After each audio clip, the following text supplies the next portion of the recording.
Marcus Whitfield thought he had married beneath him.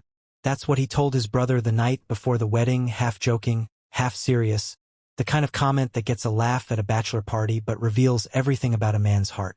His wife, Adrienne, never corrected him. She let him believe what he wanted to believe. She let him believe that the modest apartment they lived in during their first year of marriage was all she could afford, that the second-hand car she drove was a matter of necessity, not choice. She let him believe a lot of things. And on the night their daughter's due date crept closer, on a night when the temperature outside dropped low enough to frost the windows of their home, Marcus Whitfield walked his 8 months pregnant wife out to the garage, past the tools, past the old paint cans, and pointed to the dog kennel in the corner. He told her that's where she'd be sleeping. Not because there was nowhere else. Not because there was no other choice. Because he wanted her to feel small. Because in his mind she was small.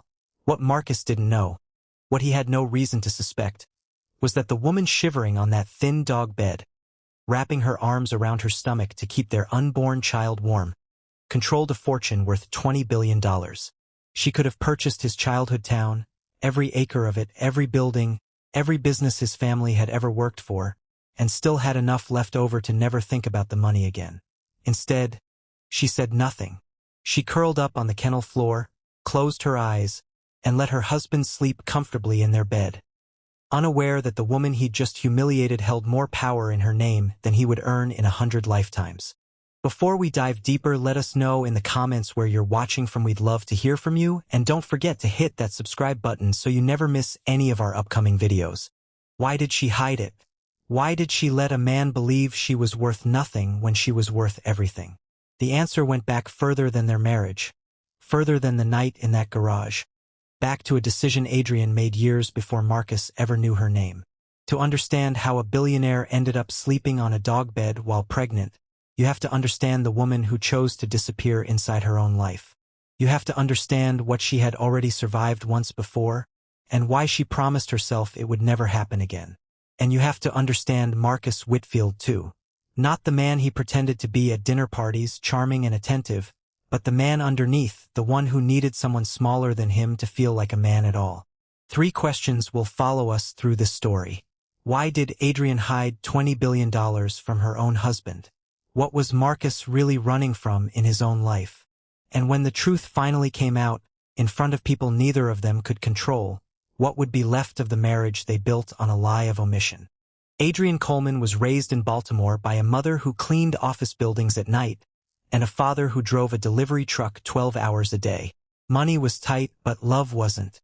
What nobody outside the family knew was that Adrienne's grandfather, a quiet man named Elias Coleman, had spent 40 years building a logistics and shipping company out of a single truck he bought in 1974.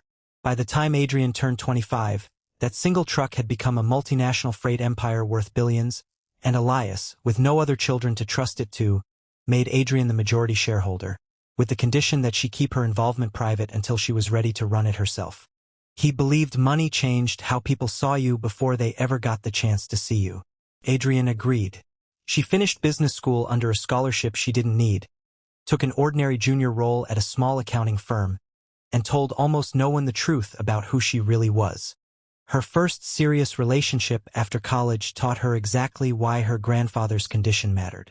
She had let a boyfriend named Trevor know the truth, thinking honesty was the foundation of love. Within a year, Trevor had quietly started steering her toward signing documents that would have given him access to company decisions. When Adrienne caught it, she ended the relationship immediately and made herself a promise. The next man she loved would love her before he ever knew what she was worth on paper. She would test that.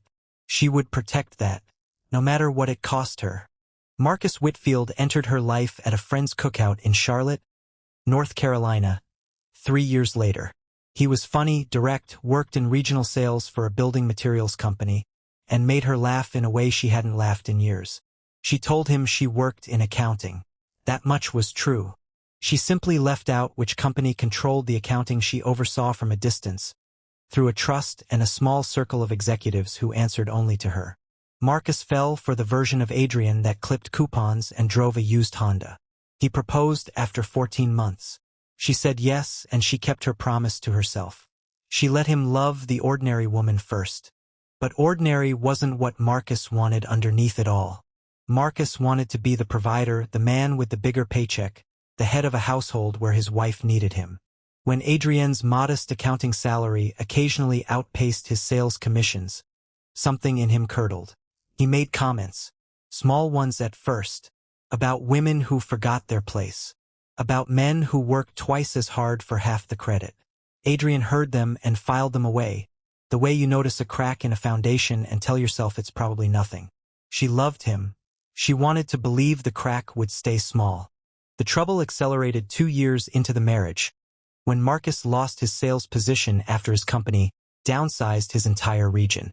He told Adrienne it was temporary, that he'd have something new within a month. A month became 4, became 8. Adrienne never once complained about money, never once made him feel smaller for it, because the truth was she could have paid off every debt they had without noticing the withdrawal. But that generosity, offered quietly and without judgment, only made Marcus feel worse. He didn't want a wife who could absorb his failure without flinching. He wanted a wife whose survival depended on his paycheck, and the fact that theirs clearly didn't became, in his mind, proof that he wasn't really needed at all. But Adrienne walked out to that garage on her own 2 feet. Not because she was afraid of him physically, though a part of her had begun to be. She walked out because in that moment, staying inside meant continuing an argument that could turn worse for the baby she was carrying.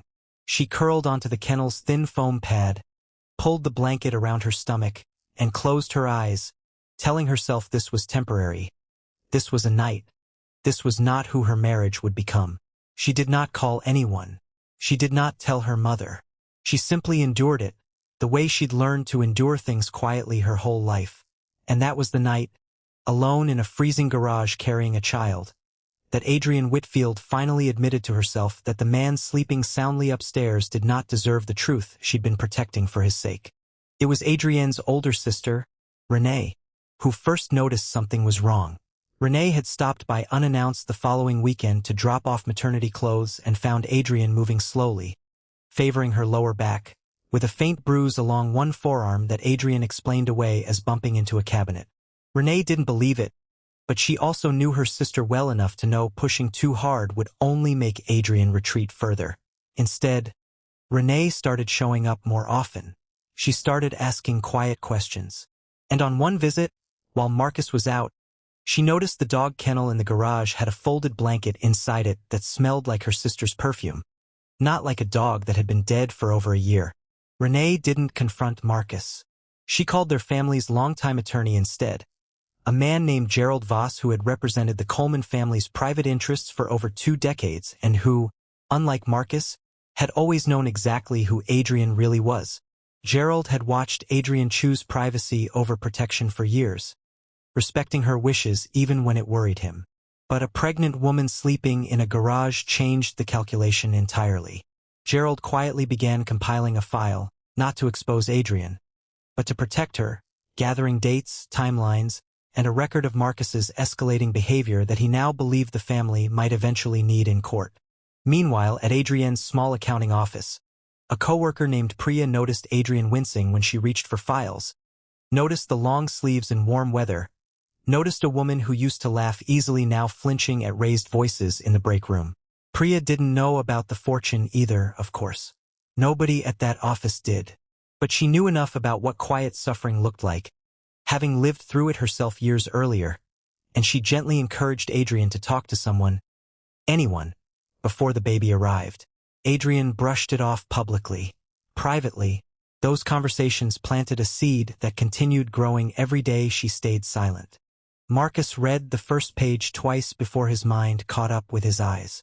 He looked at Adrienne, searching her face for a joke, a mistake, anything that would make this make sense the way his world had always made sense. Adrienne didn't flinch. She told him plainly that everything in the documents was true, that it had been true since before they met, and that she had chosen not to tell him because she wanted, more than anything, to be loved for herself rather than for what she controlled. She told him she had kept that promise even through his unemployment, even through his cruelty, even through the night he sent her to sleep with the dogs while she carried his daughter. The room went silent except for the sound of Marcus's chair scraping back as he stood, disbelief curdling fast into something uglier. Something that looked a great deal like the humiliation he had once tried so hard to make her feel. He accused her of manipulation, of making a fool of him for years. Gerald calmly reminded him that no one had forced him to isolate his pregnant wife, to insult her, to send her to a dog kennel in freezing weather. The facts on the table were simply facts. What Marcus did with them was his own history, not Adrienne's deception. Most people expect a story like this one to end with headlines, with a public scandal, with a fortune ripped away from a man who never deserved a claim to it in the first place. That is not entirely what happened here. Adrienne filed for divorce within the month, citing the pattern of control and the night in the garage as the turning point that made reconciliation impossible. She did not, however, pursue every legal consequence available to her. Gerald urged her to seek a restraining order and full financial penalties given the pattern of behavior. Adrienne considered it carefully, then made a decision that surprised even her sister. She sought full custody protections for her daughter, financial independence for herself, and nothing more punitive than that.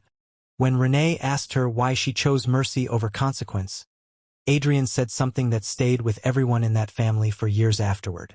She said she had spent her whole adult life being underestimated, and she refused to let the end of her marriage turn her into the very thing she'd spent years avoiding, a person who used power simply because she finally could.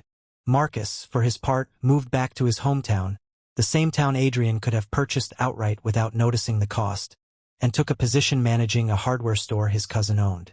He rarely spoke publicly about the marriage, though those close to him say he never fully processed what it meant to have held $20 billion in his own kitchen and mistaken it for someone beneath him. Adrienne gave birth to a healthy daughter 6 weeks after the divorce was finalized, a girl she named Elise, after her grandfather Elias. She stepped fully into her role as chair of Coleman Freight and Logistics not long after, no longer hiding behind a junior accounting title, no longer testing whether the world could love her without knowing what she carried. She still lives modestly by choice, still drives an unremarkable car, still speaks to her employees with the same quiet warmth she always had. But she no longer sleeps anywhere she doesn't choose to sleep, and she has made certain that her daughter will grow up understanding that her mother's worth was never something a man in a garage got to decide. Was justice truly served here, or did mercy simply cost Marcus Whitfield the chance to ever understand what he lost? Would you have recognized the warning signs in that marriage long before that freezing night in the garage? Or do situations like this only become obvious once we already know how the story ends? Those are the questions this story leaves behind. Questions with no single right answer, only the uncomfortable truth that sometimes the people closest to us are the ones we understand least of all. What do you think really happened in that garage the moment Marcus walked away and left Adrienne alone with her thoughts? Do you believe she made the right choice by showing mercy instead of taking everything she legally could have? Let us know in the comments exactly what you would have done in her position, and where you're watching this story from tonight. We genuinely want to hear from every one of you around the world. And if you thought this story was shocking, wait until you hear what happened in our next case. A story about a husband who disappeared for 11 years and the wife who never stopped searching for the truth behind it. Don't forget to subscribe so you never miss one of our upcoming true stories, and hit